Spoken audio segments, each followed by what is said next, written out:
Hello, everyone. Welcome back to Fluent English Power. I'm Luna, and today we are tackling a topic that makes almost every English learner a little nervous. A little nervous. Luna, I am terrified. Hello, everyone. I'm Mason. And honestly, every time my phone rings and I see an English name, I want to hide under my bed. Why is that, Mason? You are so good at talking to people in person. It's different. When I talk to you, I can see your face. If I don't understand a word, I can see your hands moving or your expression. But on the phone, it's just a voice in my ear. If they speak too fast, I'm lost. That is a very common feeling.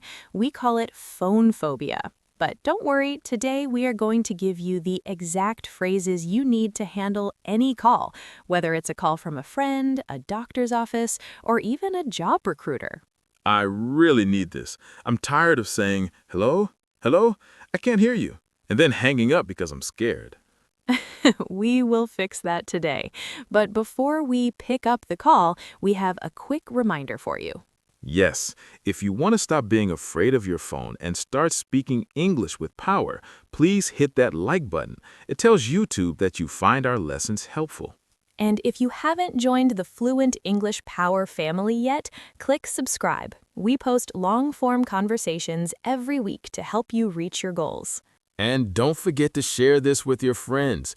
Everyone has that one friend who never answers the phone because they are shy. Send this to them. Okay, Mason, let's start at the very beginning. The phone rings, you pick it up. What is the first thing you say? Well, I usually just say, hello, but it sounds like a question, like, hello, please don't hurt me. If it's a casual call, hello is fine. But if you are at work or if you want to sound more professional, you can say, hello, this is Mason speaking. This is Mason speaking. That sounds very fancy. I like it. And what if I'm the one calling? Do I say, I am Mason? Actually, no. On the phone, we don't usually say, I am. We say, this is, or it's. So you would say, hi, Luna, this is Mason, or it's Mason calling. This is Mason. Got it. It feels a bit strange to call myself this, but if that's the rule, I'll do it. It is a specific phone rule. Now, what if you want to speak to someone specific? Let's say you call a company and a receptionist answers. I usually panic and say, give me Bob. Oh, Mason, that's a bit too direct. A more polite way is to say, could I speak to Bob, please? Or is Bob available? Is Bob available? That sounds much better. It's like asking if Bob is free to talk. Exactly. Now, Mason, what happens if the person you want to talk to isn't there? This is where many learners get stuck. Oh, that's easy. I just say, okay, bye, and hang up as fast as possible. No, you should leave a message. The person on the other end will usually say, he's not in right now. Would you like to leave a message? Leave a message. Okay, so I should say, tell him Mason called and I'm hungry. Maybe something more like, could you please tell him Mason called? My number is... Okay, Luna. So I've introduced myself and I've asked for Bob, but now the nightmare starts. The line is breaking up. I can only hear every third word. The line is breaking up. That is a perfect phrase. It means the connection is bad. When this happens, don't just stay silent. You need to speak up. I usually just scream, hello, hello, into the phone until my neighbors knock on my door. You don't need to scream, Mason. You can use phrases like, I'm sorry, you're breaking up, or the connection is very poor. And what if I can hear them, but I just don't understand what they said? Maybe they have a strong accent, or they're talking like a racing car driver, too fast. This is where many students feel embarrassed, but you shouldn't. Even native speakers have to ask people to repeat themselves. You can say, could you speak a little more slowly, please? Or would you mind repeating that? Would you mind repeating that? That sounds very polite. It's like a magic spell to slow people down. It really is. Another good one is, I didn't quite catch that. This tells the person that you heard some of it, but not all of it. I didn't quite catch that. I like that. It sounds like the words are flying birds and I'm trying to catch them with a net. That's a funny way to look at it. Now, Mason, imagine you are in a noisy place, like a busy street or a cafe. What do you say then? I usually say, wait, too much noise, stop. A bit more professional way would be, I'm sorry, there's a lot of background noise. Can you hold on a second? Hold on a second. That means wait, right? Yes, hold on or hang on means to wait for a short time. And if you have to put the phone down to do something, you can say, could I put you on hold for a moment? Oh, I hate being put on hold, especially when they play that annoying music for 20 minutes. We all hate that music, Mason, but sometimes it's necessary. Now, what about taking notes? On the phone, people often give you numbers or addresses. That is the worst part. They say the numbers so fast. My number is 98765, and my brain just stops working. The best strategy here is to say, let me grab a pen and paper. This gives you a few seconds to get ready, and after they tell you the number, you should always read it back to them. Read it back. So I repeat the number to make sure I got it right. Exactly. You say, okay, let me check that. Was it 98765? This prevents misunderstandings. Misunderstandings. When two people think different things. That has happened to me many times. I once thought a friend said, meet me at 8, but he actually said, meet me at the gate.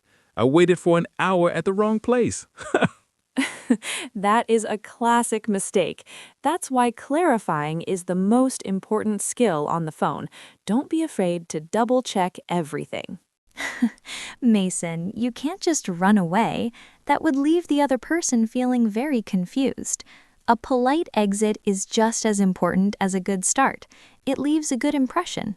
But what if the conversation is getting a bit boring? Or what if I really am late for my bus? I don't want to be rude, but I also don't want to stay there forever. I understand. The key is to use a reason and a positive comment. For example, you can say, "It was really nice meeting you, but I have to go catch my bus now." Ah, so I give them a compliment first, it was nice meeting you, and then I give the reason I have to go. Exactly. Or you can say, "I've really enjoyed our chat, but I should probably head back to work." It's simple, honest, and kind. And what if I want to talk to them again? Like if they seem like a person who could be a great friend. Then you exchange contact information.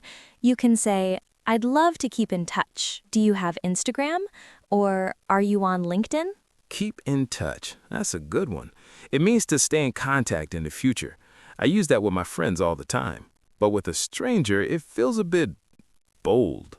Bold means brave or confident, and yes, it is. But if the conversation went well, most people are happy to stay connected. Just remember, if they say no, don't take it personally. Maybe they are just private people. Good advice. So, let me recap my new Mason strategy for talking to strangers. Break the ice with small talk, the weather or a compliment. Use open-ended questions: who, what, where, why. Use the question-answer-share method so I don't sound like a police officer. Listen actively. Say wow and tell me more. And finally, make a polite exit. Perfectly summarized, Mason. I think you are ready to go out there and make 100 new friends today. Let's start with 1 or 2 first, Luna. My social battery isn't that big. That's okay. Even one small conversation a day can help your English fluency grow by leaps and bounds. By leaps and bounds. That means very quickly, right? Yes, it's a great idiom for progress. The more you practice these small interactions, the more natural your English will sound. You'll stop translating in your head and start just speaking. That is the dream, Luna. That is exactly why we are all here at Fluent English Power. Well, we've talked a lot today, and now it's time to hear from you, our amazing listeners. Yes, it's time for the question of the day. Our question for you is, what is your favorite go-to question to ask someone when you meet them for the first time? Do you ask about their job, their hobbies, or do you have a funny icebreaker? Tell us in the comments below. I'm going to read them to get some new ideas for myself. Me too.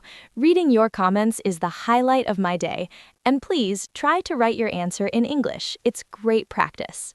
Well, I think my social battery is empty now, Luna. I need to go home and be a night owl in the quiet. Fair enough, Mason. Thank you, everyone, for joining us today. We hope you feel more confident about starting your next conversation.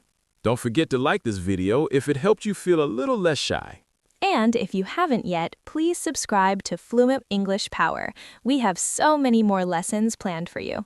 Share this video with someone who needs a little boost in their English confidence.